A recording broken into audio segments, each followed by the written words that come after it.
Top 10 reasons why you, and not your politicians, should be eating bugs. I would say number 1 is because you're poor. Number 2 is because you're also poor. Number 3 is because you're powerless and you're poor. All jokes aside, I'll change my mind when I see politicians eating bugs. When I see the new World Economic Forum at Davos serving crickets, I'll be like, you know what? They're taking this seriously. Maybe I should consider. But until then, it's kind of weird. Especially since a couple of years ago, there were these packs that look like chips. And they were called cricket chips, I believe. And the whole thing was like they were actually crickets, but you were supposed to give them to a friend. And as he would eat them, you'd be like, haha, you're eating the bugs. You know, it was like a prank. And there were streamers. I remember streamers going around that they were doing all of these eating the bug streams. And it's like, this pen is a little bit minty. And people would watch that because it was hilarious. But now it's a serious thing, right? So let's examine some of the reasons that this author believes we should be eating the bugs. Lots of kids are eating the bugs. 2 billion people eat bugs. That's nearly 1/3 of the world's population. So there is this great push coming from the American academia, probably the German one as well, that we are not eating bugs due to social pressure. It is a social construct not to eat the bugs, but they're really good and yummy. It's just that people don't know about it. It's because everyone is pressuring them not to eat them. My grandparents lived through a time of great famine. This was after World War II when the Red Army went into their village and plundered everything. They took the grain, they took the farm animals, they took everything that was comestible. And then they surrounded the village and allowed people to starve to death. And some people survived. Now, from what I understand, many people started eating the bugs in order to survive because there was a massive famine. And once the famine was gone, do you know what happened? People stopped eating the bugs. So maybe just maybe it's not due to societal pressure. And maybe the people that are eating the bugs are doing so because they are impoverished and they have no other solution. Because you notice this throughout human history, even during the Great Leap Forward in China, there were a lot of people which started eating various things. And even now in certain places of the world, like in Asia, eating insects is considered to be a lower class thing. Like, it would be incredibly offensive and disrespectful if the United States were to invite Chairman Z and they would serve him crickets for dinner. And they would say, well, yeah, but like there are places in China where people eat crickets, so what's wrong? It would be like if Hillary Clinton were invited into Taiwan and she was being served moldy bread. And they would say, well, there are people in the United States that eat moldy bread, so what's wrong? I mean, there's people that eat moldy cheese as well in France. It's a delicacy over there. Why can't you eat moldy bread? Yeah, some people do eat it because they have no other alternative, but like this is not an argument. Like just because a lot of people are consuming something that it is something desirable, like we need more of it. You can teach people that there are at least 10 great reasons to eat bugs. So the concept of children teaching the adults is a Marxist concept. It's part of like their revolution. Normally, we even have this expression in Romania, you don't teach daddy how to have kids. The egg doesn't teach the chicken. It's the adults that can teach children, not the other way around. But when you see this type of encouragement, like, yes, children need to teach blah, blah, blah, like that's part of Mao's cultural revolution. That is part of the Marxist way of thought. It's like the children are educated, they are enlightened. Meanwhile, the adults, they're backwards. They don't know what they're talking about. They're stuck in their old ways. They're not progressives. They are reactionary. This is Marxist revolutionary thought because it's very easy to lie to children. They cannot debunk any of these things, so they are going to believe it. And then they are going to become activists and try to harass their family members in order to comply to this thing. Because like at the end of the day, it's like, you know, the kid is very happy. He thinks he's saving the world. And if you disagree with him, then the kid gets sad. So a lot of adults will just be emotionally manipulated into accepting whatever premise their children come from because, oh, well, isn't that cute? You know, little Billy's an activist. He believes from something. Let's encouraging him to. And that is the wrong way of parenting, by the way. They're tasty. Bugs are roasted and that makes them crunchy. They can be flavored and eaten as snacks. And they can even be covered with chocolate. So I love the fact that they're admitting that it doesn't taste as good if you have to cover them with chocolate. Like, when's the last time you have to cover beef with chocolate in order to encourage people to eat it? When's the last time you have to cover bacon with chocolate? I generally don't know how that would taste, okay? But you don't really sell these foods to people by saying, oh yeah, well, they can be sweet. You know, you can cover them with chocolate and then they can be good. Bugs can make you sick. This is actually why I decided to make the video. Notice how there's no fact checkers on this. Like, notice how no one... Bugs can definitely make you sick.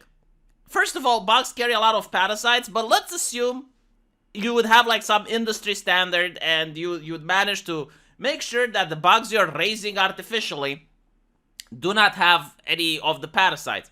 There are many people that are allergic to a substance that bugs have called chitin. I don't know how you pronounce it in English. Me no speaking English, I'm Romanian, okay? But there is a substance in bugs that many people can be allergic to. They can make you sick. Like this right here, this is fake news. Like, there are going to be people who are going to eat them and they're going to feel sick. This is misinformation. You know, like saying that mushrooms can't make you sick. Mushrooms are good. And it's true, you know, mushrooms are good for many people. They're help, but there are people allergic to mushrooms. You can't just flat out say that, oh yeah, they can't make you sick. They can make some people sick. They don't have to look like bugs. This is actually true, which is something interesting because I keep seeing the press whenever they talk about people eating bugs. Instead of showing, you know, the bugs made into a paste or into a flour, they're showing people eating the live cricket. And I generally don't understand why. It's almost like a humiliation ritual. Because again, it is part of civilized culture, not just in Europe, but like even in Asia, even in the Middle East, even in many parts of the world. Like, yeah, like picking a bug out of the ground and eating it, it is something that's icky, you know, like having live food going into your mouth. Even in places where they do eat bugs, it's considered disgusting. So why is the press constantly doing this? Why do they show like actual worms going into people's mouths whenever they talk about people eating bugs? Why do they do that? Like, I'm pretty sure that it's to the point, if I were to do that on YouTube, like if I were to record myself eating a live worm or something, it would be a community guideline violation. Because it's disgusting. It's making people sick. They keep us strong and healthy. This is another lie. Like, bugs have tons of protein. First of all, you don't just eat cow meat or pig meat for the protein. Like, there are other minerals and there are other vitamins within the meat. And secondly, not all proteins are the same. Our body digestive system is very complex, and some proteins can be easily digested, others can't. Like, for example, the reason some people can't digest milk is that they lack an enzyme which is used for digesting milk, and those people are called lactose intolerant, right? So if you were to say, well, yeah, but milk has calcium and milk has proteins, it's like, yeah, but like if some people can't digest them, it doesn't matter how much protein it has, it doesn't matter how much calcium it has. This is not necessarily fake news, but it requires additional context. It's not mathematics. Not like, oh, well, you put more proteins in it, you get more energy. It doesn't work like that. It's kind of like putting coal in a nuclear reactor. You know, it's just like, okay, coal is one source of energy, but the nuclear reactor requires a nuclear power source, so it's not going to work if you put coal into it. They're good for the environment. Oh my fucking god, I am willing to put this under a huge question mark. And it's also due to the fact that activists have lied to me before. Like, I was told that plastic bags are good for the environment, and now it appears that paper bags are good for the environment, and the rainforest is actually producing carbon dioxide. You know, like, it is a little bit sus. But let's assume that they are good for the environment. My question is, when everyone starts farming them, right? Because right now we don't have a mass production facility for bug plants. But like, when everyone has a bug farm, every country has like these very big and large bug plants. What happens when the bugs get out? How do you stop them once they're out? Like, how much pesticide would it be required just to make sure that they don't get out of control and destroy all of the vegetation around the area? What happens if the bugs aren't from that particular environment? Like, what if they're an invasive species in that environment? Are they good for the environment? Like, are you sure? Because I'm pressing X to down. I mean, maybe you can find a way that all of these things don't happen. It is possible. However, it's going to be difficult. And since you're not even doing it right now, like claiming, oh, it's good for the environment even before it's being done, I would say you don't have the research to show it. They can help end world hunger. I doubt this. Most of world hunger isn't happening in Europe. Like here we have a problem with people getting fat rather than people starving to death.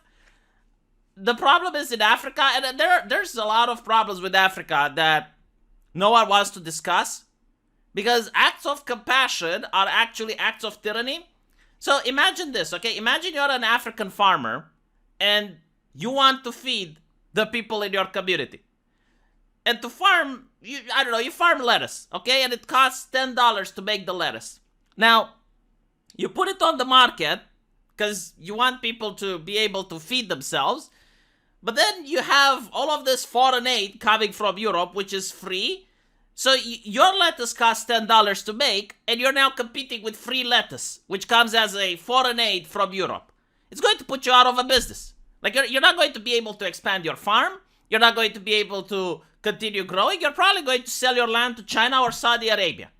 But again, if you would to say, like, look, all of this foreign aid to these nations isn't helping. It's making them become more dependent. It's forcing them to sell their land. It's forcing them to elect authoritarian governments that promise that they will fix it. You have like in Zimbabwe, authoritarian governments that go like, oh, it's the white farmers that are the problem. But no one wants to have this conversation because it's not politically correct.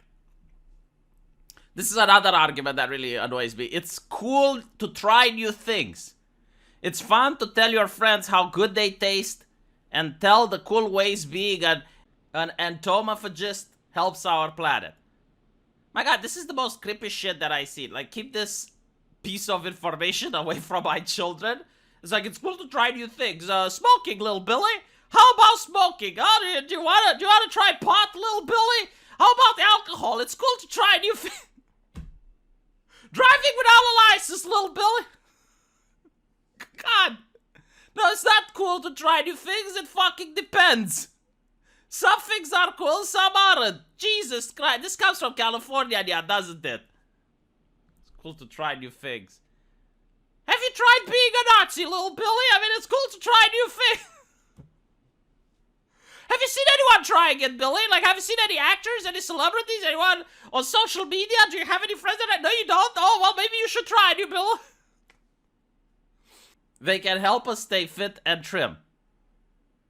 I eat the bugs like I eat me spinach. Jesus. So, look, I'll tell you this, alright? When it comes to food, you can't indoctrinate people to like something. Either people like something or they don't like something. Like, if bugs are... If you make a product that's legitimately good and it comes out from bugs, people will eat it. Like, for example, seafood. Do you know how disgusting it looks, some of it? Like some of the seafood looks absolutely abhorrent. And yet people eat it. Why? Because it tastes good. So, if you make a product that tastes good, people are going to consume it. What this does is, you're going to have like the liberal white mom, which is going to look at this and it's like, oh yes, this sounds so reasonable. And she's going to force her child to eat the bugs like she forces him to eat the veggies. That's pretty much what it is. You know, like, not a lot. But, like, some children are going to suffer because of this. Because mommy's going to be, eat your crickets, little Billy! Let me know what you guys think. And I'll see you on my live stream right after this. Take care.